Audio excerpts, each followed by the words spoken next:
मध्ये खूप खूप मनापासून स्वागत। आजचा दिवस तुम्हाला शुभ जावो। महाराजांच्या कृपेने तुमच्या सगळ्या चांगल्या इच्छा स्वामी महाराज नक्की पूर्ण करो हीच महाराजांचरणी प्रार्थना करते आणि आजच्या व्हिडिओला सुरुवात करते। तर 31 मार्च 2025 ला आपल्या सगळ्या स्वामी भक्तांचा सगळ्यात मोठा उत्सव स्वामी प्रगट दिन येत्या 31 मार्चला आहे। प्रगट दिन म्हटलं की आपल्यासाठी दिवाळीपेक्षा मोठा नाही आहे। महाराज जर आपल्या आयुष्यात नसते तर आपलं आयुष्य काय असतं हा फक्त एक स्वामी भक्तच ओळखू शकतो। तर या प्रगट दिनानिमित्त महाराजांची काय सेवा करायची जी आपण दरवर्षी करत असतो तेच आपण आजच्या व्हिडिओमध्ये बघणार आहोत। व्हिडिओ सगळा बघा म्हणजे तुम्हाला तुमच्या सगळ्या प्रश्नांची उत्तर मिळतील। तर चला लगेच व्हिडिओला सुरुवात करते। सर्वप्रथम 31 मार्चला म्हणजेच वार सोमवारी महाराजांचा प्रगट दिन आहे। आता प्रगट दिन सोमवारी असल्यामुळे आपल्याला 21 दिवसाची महाराजांची सेवा करायची असते। आता ही सेवा 21च दिवस करावी का ताई? मी जर आज व्हिडिओ बघितला आहे तर मी आताही सुरू करू शकते।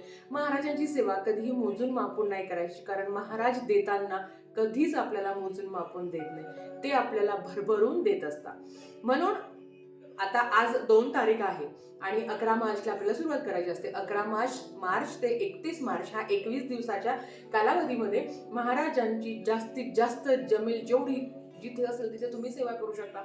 आता सगळ्यात महत्त्वाचं सेवा काय करावी सगळ्यांना माहिती आहे, पण थोडक्यात सांगते बघा।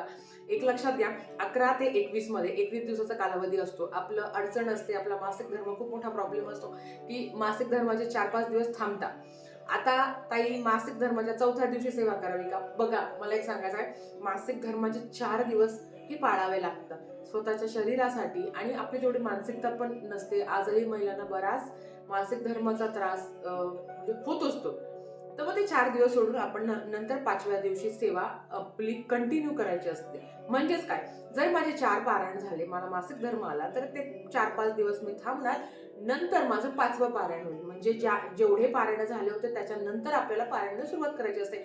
बऱ्याच महिलांना अजूनही कन्फ्युजन आहे, मग ताई 4 दिवसांनंतर परत नव्याने सुरुवात करायची का? नाही, जेवढे झाले आहे नंतर तुम्ही तुमचे कंटिन्यू करू शकता या पद्धतीने। आता मासिक धर्म आपल्याला माहिती असतो की आता 11 मार्च ते 31 मार्च मध्ये माझ्या मासिक धर्माची तारीख आहे। म्हणून जर तुम्ही लवकर सेवेला सुरुवात केली, म्हणजे अगदी तुम्ही 6-7 तारखेला जरी सेवेला सुरुवात केली, तेवढे मग मासिक धर्माचे 4-5 दिवस आपले जातातच आणि नंतर आपण मग सेवा आपली कंटिन्यू होते। थोडक्यात काय की 31 मार्च पर्यंत आपल्याला सेवा पूर्ण करायची आहे। त्याच्या आधी जरी झाली ना की ताई माझी आधी झाली, 29 मार्चला झाली, 30 मार्चला झाली, हरकत नाही, तुम्ही 1-2 पारायण वाढवा केली तर काही तुम्हाला काही शिक्षा मिळणार नाही, उलट त्याचं खूप चांगलं फळ तुम्हाला मिळेल। म्हणून जेवढी जास्त जमेल तेवढी जास्त तुम्हाला सेवा करायची आहे। पण असं टार्गेट ठेवा की नाही मला 21 पारायण करायचीच आहे, काहीही झालं तरी सुद्धा स्वामी चरित्र सारामृताचे मला 21 पारायण करायचीच आहे अशी तुम्हाला प्रार्थना करायची असते। म्हणून लवकर सेवेला सुरुवात करा। जर ज्यांचा मासिक धर्म 11च्या आधी होऊन गेला मग त्यांनी 11 तारखेलाच करायला हरकत नाही। पण काय असतं ना, एक पण सांगतो तुम्हाला, आपलं कधी गावाला जावं लागतं, म्हणजे इतक्या अडचणी असतात आणि तुमचे प्रश्न इतके असतात की तेच आधी सॉल्व्ह करू म्हटलं। आपल्याला गावाला जायचं असतं ताई, लग्न कार्य आहे, काहीतरी कार्यक्रम आहे, मग इकडे गेली चालेल का, तिकडे गेली चालेल का, मग कधी ना कधी असं होतं ना की पहाटे जावं लागतं आणि अगदी रात्री यावं लागतं, मग तो एक दिवस थांबतो की नाही आपला। म्हणून सेवेला लवकर सुरुवात करा। आता 11 ते 21 मध्ये ज्यांना कुठेच जायचं नाही, ज्यांचं सगळं सुरळीत चाललं आहे त्यांनी करावी, पण ज्यांना माहिती आहे की ह्या तारखेला मला गावाला जायचं आहे मग तो एक दिवस स्किप केला तरी हरकत नाही, म्हणजे एखादा दिवस जरी स्किप झाला तर म्हणून आधी सेवेला सुरुवात करा। सांगण्याचं तात्पर्य एवढंच आहे। आता आपण सेवा बघूया। बघा, 21 स्वामी चरित्र सारामृताचे पारायण करायचे आहे। स्वामी चरित्र सारामृत हा ग्रंथ माझ्याकडे आहे ताई, आमच्याकडे हा ग्रंथ नाही आहे, दुसऱ्या प्रकाशनचा ग्रंथ आहे, तर पठण करू शकतो का? हो, दुसऱ्या प्रकाशनचा ग्रंथ सुद्धा तुम्ही पठण करू शकता, काहीच अडचण नाही। तुमची इच्छा असेल तर म्हणजे जे तुमच्याकडे आहे त्याचा सुद्धा ग्रंथ तुम्ही पठण करू शकता। तर हे 21 पारायण तुम्हाला करायचे आहे। 21 पारायण तुम्हाला करायचे आहे, त्याच्याबरोबर 11 माळी श्री स्वामी समर्थ, श्री स्वामी समर्थ, श्री स्वामी समर्थ ह्या सुरामध्ये आपल्याला 11 माळी रोज पठण करायचे आहे 21 दिवसांपर्यंत। कधी कधी काय होतं ना, श्री स्वामी समर्थ, श्री स्वामी समर्थ, श्री स्वामी समर्थ, श्री स्वामी समर्थ काय चाललंय, एकदा नामस्मरण केल्यावर काही सेकंद थांबा, श्री स्वामी समर्थ, श्री स्वामी समर्थ, श्री स्वामी समर्थ या पद्धतीने नामस्मरण करायचं। काही लोकांचं तर म्हणजे माळ अशी असते ना, श्री स्वामी समर्थ, श्री स्वामी समर्थ, श्री स्वामी समर्थ, म्हणजे एकदा श्री स्वामी समर्थ होईपर्यंत 2-3 माळ्या जपल्या जातात. अशा नामस्मरणाला काही अर्थ नाही आहे. म्हणून सांगते की 11 माळी रोज 21 दिवस तुम्हाला पठण करायचं आहे. 11 वेळा तारक मंत्र तुम्हाला पठण करायचे आहे. या 3ही सेवा मला करायच्या आहे असं एक डोक्यात ठेवायचं. अगदी ज्यांना लहान मुलं आहे, घरात सेवेला अडचण आहे किंवा कामावर जातो घरातले कामं करून, मग अशा वेळेस ह्या 3 सेवांपैकी एक सेवा तुम्ही करू शकता. आता समजा 21 पारायण मला करायचे आहे आणि माझ्याकडनं 21 नाही होणार, मला माहिती आहे, मग काय करू शकता, तर तुम्ही एका दिवसाला म्हणजे 2 दिवसाला एक पारायण करू शकता किंवा रोज 7 अध्याय पठण करून तुम्ही पारायण करू शकता.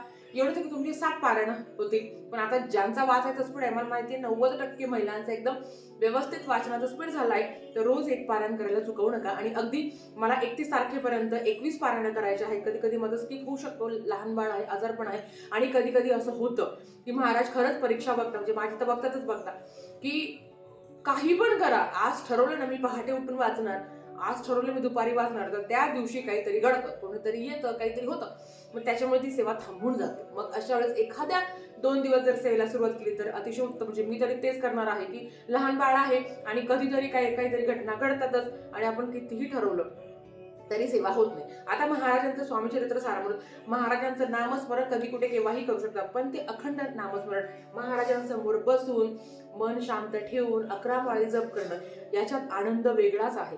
तुम्ही करून बघा, तुम्हाला काय अनुभव येतो ते बघा. आता दत्तसेवा 12 ते 12:30 मध्ये करायची नाही. महाराजांचं ताई आम्ही स्वामीचरित्र सारामृत रात्री 12 वाजता चालेल पठण करू शकता, रात्री 11 वाजता पठण करू शकता. महाराजांच्या सेवेला कुठलेही नियम नाही आहे. फक्त एवढंच की 12 ते 12:30 मध्ये ती सेवा तुम्ही करू नका, कारण अर्थात तो दत्त महाराजांचा भिक्षेचा टाइम असतो. तर तुम्हाला आता वेळ पण मी सांगितली, एक काळ ठेवावा कृपया करून, की आज जर मी ह्या वेळेला केलं तर उद्या पण मी ह्या वेळेला करेल. पण नाहीच झालं तर हरकत नाही, इकडे तिकडे पण चालतं. आता सेवा करण्याच्या आधी महाराजांची सेवा, म्हणजे आता समजा तुम्हाला, आपण खरं तर अध्यात्मात येतो, महाराजांची सेवा काहीही न मागता सेवा करा. मी नेहमी म्हणत असते, खरंच वैयक्तिक अनुभव आहे, काहीही न मागता सेवा करा, काहीच मागायची वेळ येणार नाही महाराजांकडे. पण तरी सुद्धा आपण संसारिक आहोत ताई, मी प्रेग्नेंट आहे, माझी सॅक आला आहे पण पोल आलेला नाहीये, मी काय सेवा करू ताई, मी खूप अडचणीत आहे ताई, मी खूप डिप्रेशनमध्ये आहे, मला सेवा सांग ताई, माझं लग्न जमत नाही आहे ताई, मुलाबाळांची अडचणी आहे, किंवा आता आर्थिक अडचण, शारीरिक मानसिक कष्ट खूप आहे आणि जगात खरंच माणूस खूप विचारांनी खचून गेलेला आहे, तो शरीराने कमी आणि विचारांनी जास्त खचून गेला आहे. अशा वेळेस तो सुद्धा तुम्ही हे स्वामीचरित्र सारामृताचा ग्रंथ हाती घ्या, बघा सगळं सुरळीत होईल, सगळं चांगलं होईल. तर आता बघा, पहिल्या दिवशी केंद्रात, मठात, मंदिरात जा. ताई आमच्याकडे केंद्र, मठ, मंदिर नाही आहे, आम्ही काय करावं? हरकत नाही, नसेल तर महाराजांसमोर साकडं घाला, महाराजांना विनंती करा.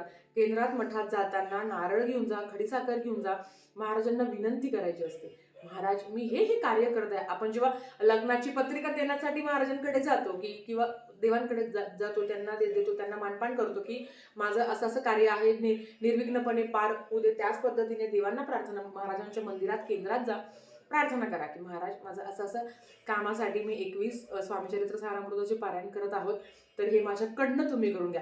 करता करविता महाराज तुम्ही, मी, अजून कोणीच नाही, तुम्हाला घर मिळालं, तुम्हाला संतती झाली, ही फक्त आणि फक्त महाराजांची कृपा आहे.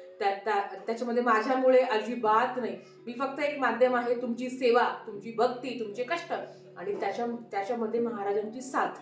तर हे जे काही म्हणजे आयुष्यामध्ये चांगलं चाललंय ते फक्त आणि फक्त महाराजांमुळे आहे, माझ्यामुळे काही नाही किंवा आज आणखी कोणामुळे काहीच नाही, हे तुमच्यामुळे आहे आणि हे फक्त महाराजांमुळे आहे. असो, तर विनंती करायची, नंतर मग दुसऱ्या दिवशी तुम्ही सेवेला सुरुवात करा. आता बघा, तुम्ही 6 तारखेला पण गुरुवार आहे आणि असं नाही बरं का की महाराजांची सेवा गुरुवारीच करावं नाही, तुम्हाला आज करा, उद्या करा, तुम्ही कधीही करू शकता. आता नियम आणि अटी बघा. खरं तर स्वामीचरित्र सारामृत 3 पारायण करा, 1 पारायण करा, काहीही करा, मांसाहार वर्ज्य. 31 तारखेपर्यंत तुम्ही मांसाहार करायचा नाही. ताई घरात करून द्यावा लागतो, घरातले ऐकत नाही, मी काय करू? तर बघा, जर ते ऐकत नाही आहे, त्यांना करून द्यायचं आहे, तुम्ही करून द्या, तुम्ही तुमचं काम करा, पण सेवेत अंतर आलं नाही पाहिजे. तुम्हाला मांसाहार 31 तारखेपर्यंत 21 दिवस तुम्हाला मांसाहार वर्ज करायचा आहे. आता ज्यांनी 6 तारखेला सेवेला सुरुवात केली त्यांनी अर्थात 31 तारखेपर्यंत मांसाहार करायचा नाही. आता संकल्पयुक्त पारायण आहे, तर तुमची इच्छा असेल तर तुम्ही ब्रह्मचर्याचं पालन करावं, नसेल तर नाही केलं तरी चालेल. आपण जेव्हा 108 पारायण करतो तेव्हाही ब्रह्मचर्याचं पालन नाही आहे. जर तुम्हाला वाटतंच की हा मला ब्रह्मचर्याचं पालन करायचं आहे तर तुम्ही करू शकता, नाही केलं तरी चालेल, पण केलं तर अतिशय उत्तम. कारण तेवढी सात्विकता आपल्यामध्ये पण असते. ते आचार विचार काहीही आपल्यामध्ये येत नाही. तुमची इच्छा असेल तर करावं, नाही तर नाही केलं ब्रह्मचर्याचं पालन तरी चालतं. हे झाल्यावर परान्न वर्ज, दुसऱ्यांच्या घरचं खायचं नाही. याच्या संदर्भात खूप सुंदर व्हिडिओ घेऊन मी लवकरच येणार आहे. बघा, परान्न म्हणजे काय? दुसऱ्याच्या घरचं खायचं नाही. सगळ्यात आधी हे सेवेकरी असतात. समजा तुम्ही माझ्या घरी कधी आले आणि जर तुम्ही माझ्या घरचं खाल्लं तर तुम्हाला ते नाही लागणार पाप, ते दोष नाही लागणार. कारण आपण महाराजांचे लेकर आहोत आणि आपण स्वामी सेवेकरी आहोत. गुरुमाऊली नेहमी म्हणतात की सेवेकरांच्या घरचं परान्न नाही आहे म्हणून आपण खाऊ शकतो. पण दुसऱ्यांच्या घरचं परान्न सेवा करताना परान्नाने दोष लागतात, अन्नातून प्रचंड दोष निर्माण होतात. कोण कुठल्या सात्विकतेने आपल्याला पदार्थ बनवून देतो तर हे सुद्धा महत्वाचं असतं. म्हणून परान्न घेऊ नये. पण जे मेसमध्ये आहे, जे खूप अडचणीत आहे किंवा ज्यांना बाहेरच राहतात तर ते परान्न घेऊ शकतात. त्याच्या आधी 3 वेळा गायत्री मंत्र म्हणावे. ताई, आम्ही आमच्या माहेरी गेलो आहे. इव्हन गुरुचरित्र पारायण करताना सुद्धा गुरुमाऊलींनी सांगितलं आहे की आपण आपल्या माहेरचं पण खाऊ शकतो. आधी नियम खूप शिथिल केलेले आहे.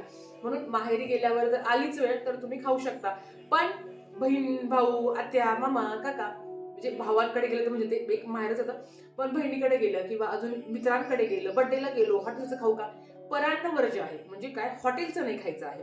आता काय होतं ना, तुम्हाला सांगते, आपण जेव्हा सेवा करत असतो खरं तर हॉटेल वगैरे सगळं बंद केली पाहिजे. बिस्किट खाऊ का, खारी खाऊ का, हे खाऊ का, ते खाऊ का? तर बघा, तर तुमची इच्छा म्हणजे बिस्किट खारी खाऊ शकता तुम्ही, हरकत नाही. पण ते सुद्धा आता बिस्किट करणारा कुठल्या मार्फत केला आहे मला माहिती नाही. पण ठीक आहे, आपण एवढे नियम तर संसारिक माणूस फॉलो नाही करू शकत. पण तरी सुद्धा तुम्ही दुसऱ्यांच्या घरामध्ये हॉटेलचं खाऊ का, वडापाव खाऊ का, हे खाऊ का, हे सुद्धा परान्न असतं. आपल्याच घरातलं सात्विक भोजन करायचं असतं. किंवा अगदी तुम्हाला वाटलं की बर्थडे आहे, हॉटेलमध्ये जाऊन खाऊ का, तर पारायण करत असाल तर हॉटेलमध्ये जाऊन, किंवा हे 21 दिवसाचे पारायण करत असाल तर हॉटेलमध्ये जाऊन खाऊच नाही. आणि आलीच वेळ, लईच फोर्स केला तर 3 वेळा गायत्री मंत्र म्हणावं. पण मी तरी सांगेल की हॉटेलमध्ये जाऊन एवढे 21 दिवस तरी पाळावे. काही नियम आहे जे आपण पण पाळले पाहिजे. कांदा लसूण काही फरक नाही आहे, तुम्ही कांदा लसूण खाऊ शकता. फक्त तुम्हाला मांसाहार खायचा नाही आहे. ह्या पद्धतीने तुम्हाला करायचं आहे. आणि एक आपण टार्गेट ठेवायचं बरं का, की ना प्रगट दिनाला माझ्या सेवेची सांगता होणार आहे. आज महाराजांचा प्रगट दिन आहे आणि आज माझ्या सेवेची सांगता होणार आहे, असं एक मनात ठेवायचं आणि त्या पद्धतीने तुम्हाला सेवा करायची आहे. ज्यांचे 108 पारायण चालू आहे त्यांना करायची गरज नाही, कारण आधीच तुमच्याकडे इतकी सुंदर सेवा घडत आहे तर त्याच्यामध्ये ही करायची गरज नाही. ज्यांची इच्छा आहे की ताई मला करायचं आहे, तुम्ही रोज 2-2 अध्याय पठण, 2-2 पारायण करू शकता. तुमच्याकडनं होणार आहे का? होणार असेल तर करा, नसेल होणार तर मग 108 पारायण चालू आहे, त्याच्यामध्ये सुद्धा ती सेवा तुम्ही आधीची करत आहात तर गरज नाही. तर ह्या पद्धतीने करावी.